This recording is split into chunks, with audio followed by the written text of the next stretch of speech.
lot of this isn't going to make sense to you, and I'm sorry about that. I'm just going to start at the beginning, with the house.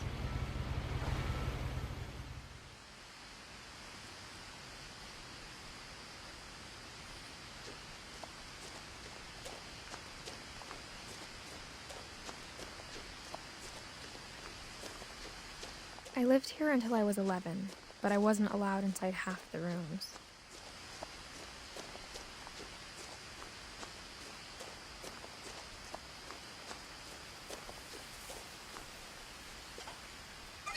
Inside the mailbox were bills from 7 years ago, marked urgent, open immediately.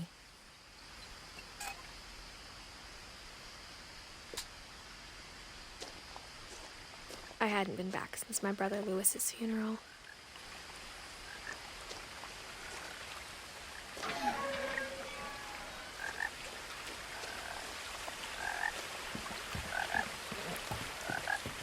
In her will, my mother left me a key, but didn't tell me what it unlocked. Maybe she thought I'd know, or she thought that the mystery would be enough to bring me back.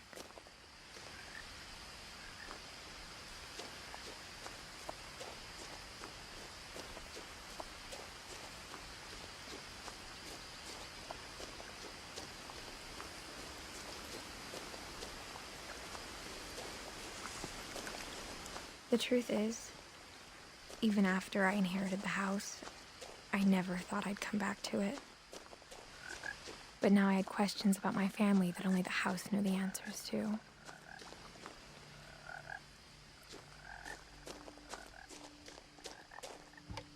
The woods around the house have always been uncomfortably silent, as if they're about to say something but never do.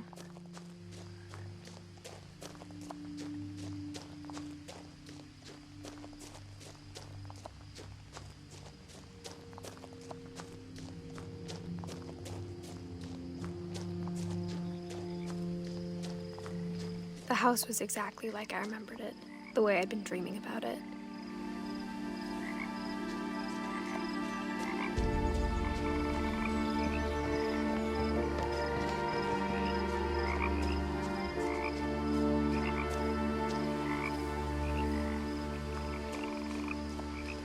As a child, the house made me uncomfortable in a way I couldn't put into words.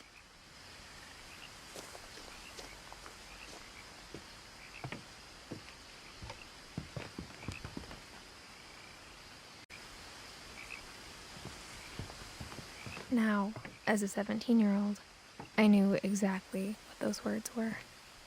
I was afraid of the house.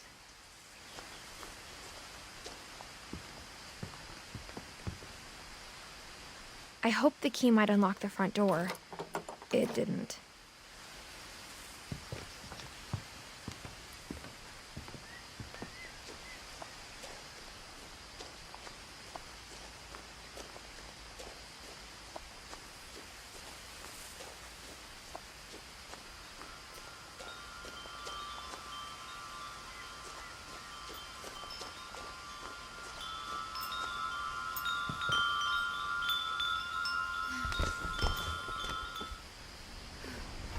Crawling through the doggy door used to be a lot easier when I was 11.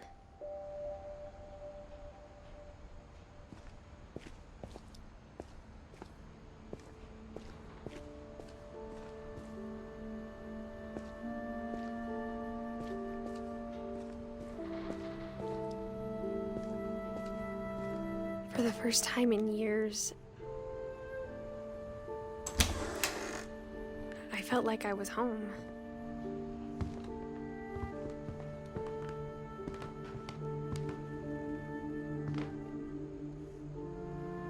But instead of a family, there were just memories of one. Like how only one restaurant would deliver to our house, so we had Chinese a lot. Or how after Lewis started working at the cannery, we all got sick of eating salmon. Except our cat, Molly.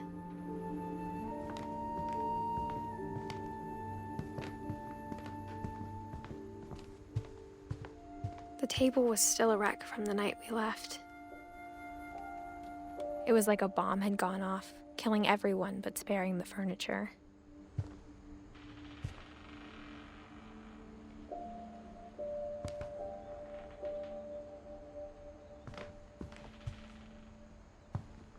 Nothing in the house looked abnormal. There was just too much of it, like a smile with too many teeth.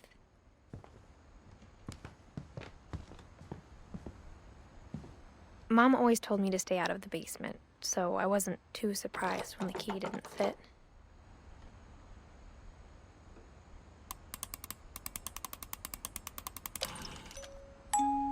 Great-Grandpa Sven built a music box for Barbara, along with the rest of the house.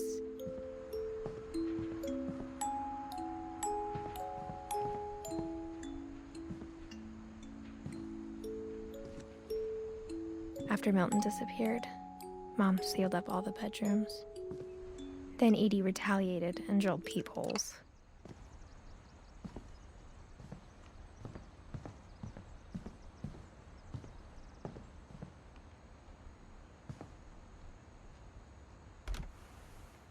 My Grandpa Sam spent 7 years sharing a room with his dead brother, Calvin.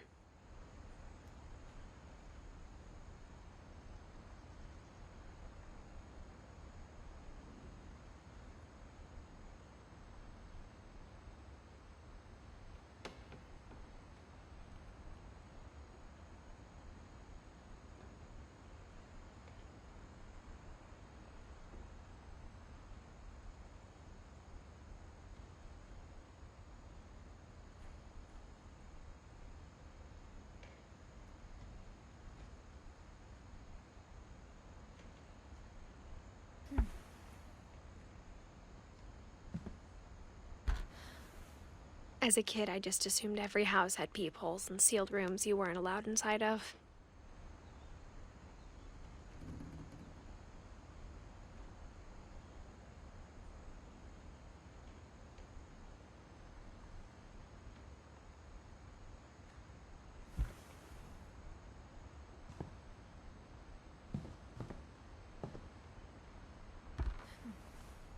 The last time I was in Edith Sr.'s room, I was 10 and she was painting my portrait.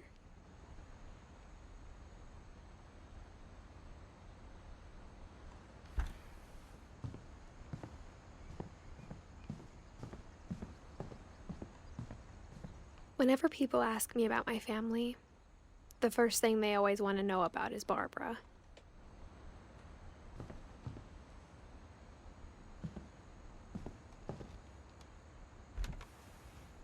Barbara was a child star for 2 years, until America grew out of it.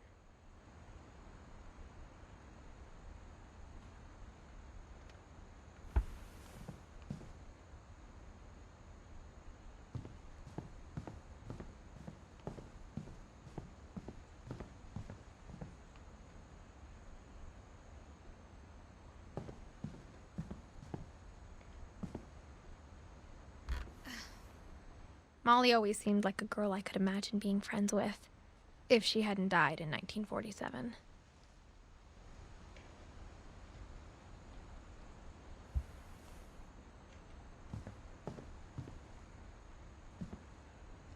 I spent a lot of time playing in Great Uncle Walter's room. I think my mom sometimes regretted not sealing it up.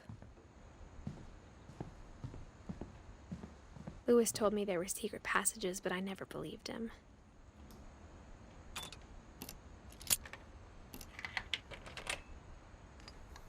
Turns out, my mom was really good at keeping secrets. Now it was time to find out what my mom had been afraid of.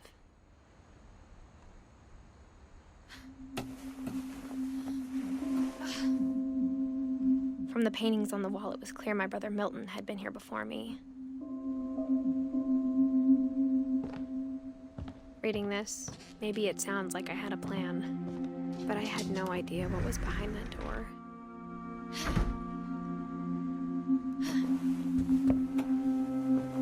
Just like I had no idea where all this was gonna lead.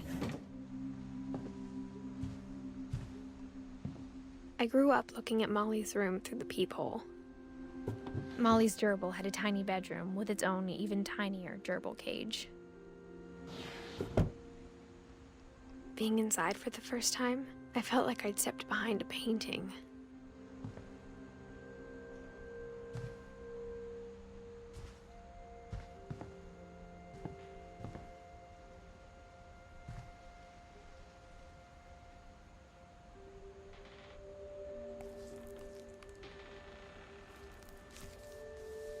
December 13th, 1947. Dear Diary, I'll be gone soon, but I wanted to tell somebody about what's gonna happen. It started when Mom sent me to bed without dinner. I woke up and I was starving, so I looked around for something to eat. The gerbil food was dry, but I didn't mind it.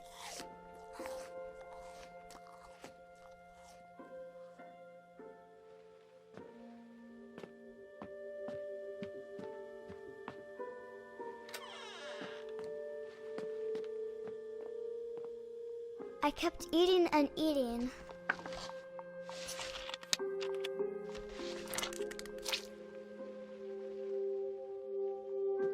I ate a lot of things that night.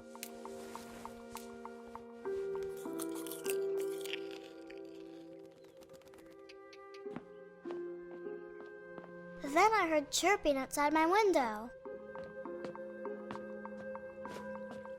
It was a barn swallow going back to her nest.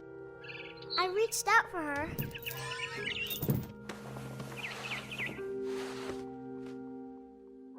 And suddenly, I was a cat.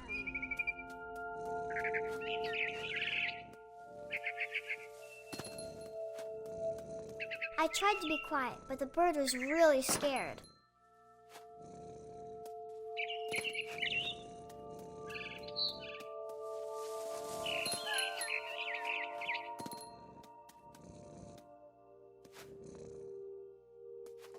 Mom and Dad didn't even look at me.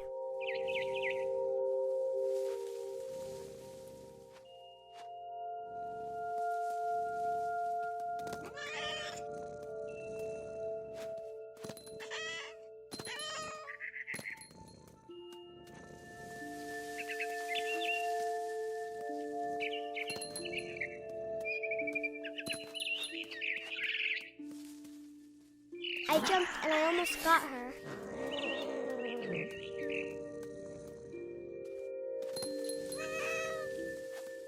I could tell she was getting really tired.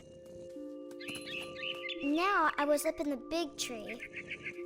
I promised Dad I wouldn't climb it anymore.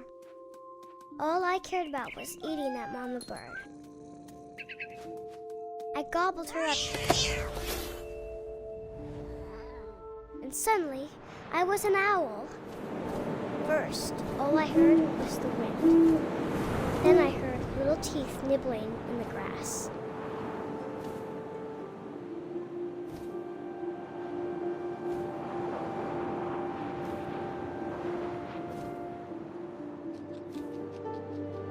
Rabbits.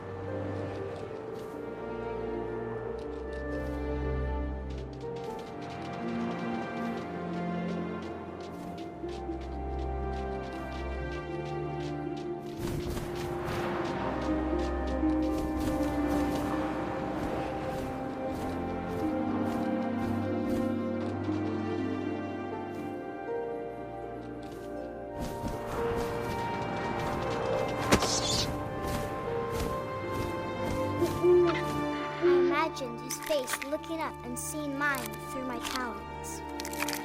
I swallowed him up, and I didn't chew one bit. Then I flew off to find something bigger.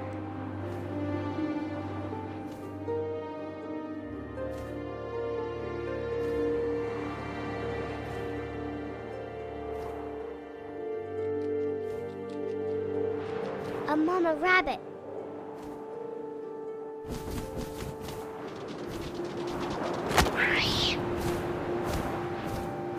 She was almost too big to carry. I started choking, but I couldn't stop eating. And suddenly, I was a shark.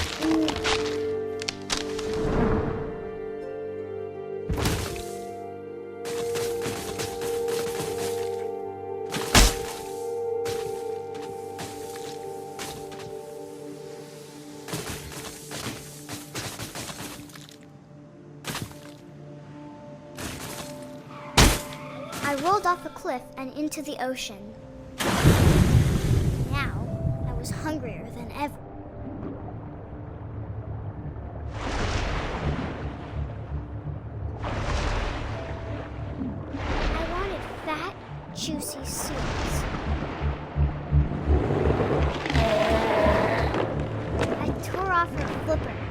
tasted really good.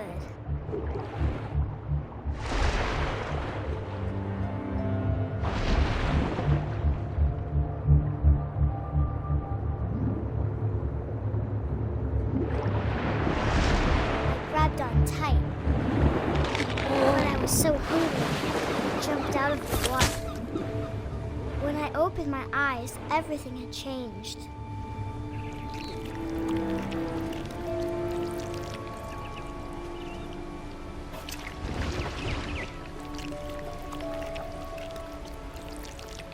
Now I was a monster, and I smelled people everywhere.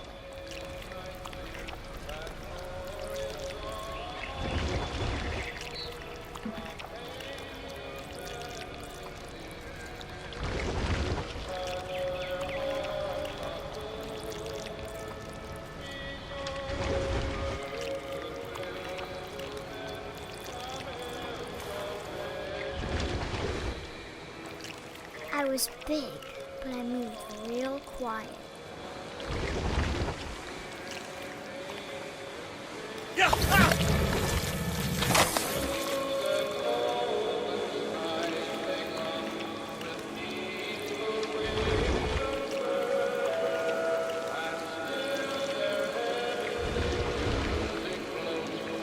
I wanted to stop, but also I didn't.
Passenger, I was still hungry. And across the water, I smelled something new. Something I had to have, so I swam towards it.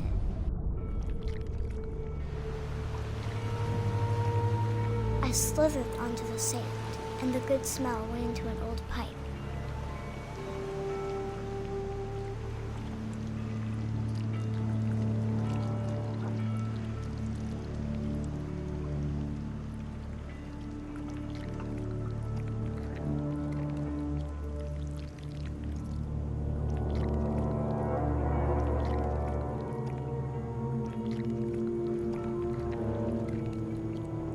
I got closer and closer.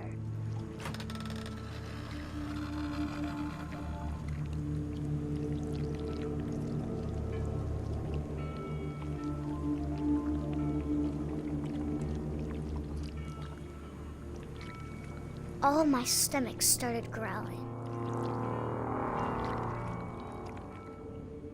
And suddenly, I was me again. I held my breath for a long time, but I couldn't hear anything. I think it's waiting for me to fall asleep. But it's not going to wait much longer. It needs to feed, and we both know I will be delicious.